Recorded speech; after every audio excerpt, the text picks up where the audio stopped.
cảm phiệp rồi không mong mọi bạn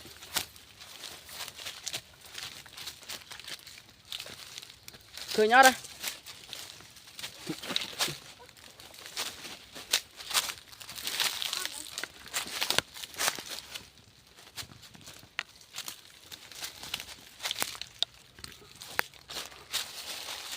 độ như phải năm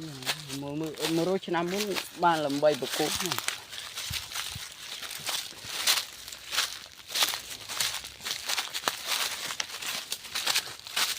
đây tao gì em đã rút tập phi hợp đói rút bánh tre hả bạn năm muốn anh rô này rô á rô ở này về không nhé này chi chung miên không rô pin này cân này rất là tôm nồng này rô hoặc mông tôm thóm này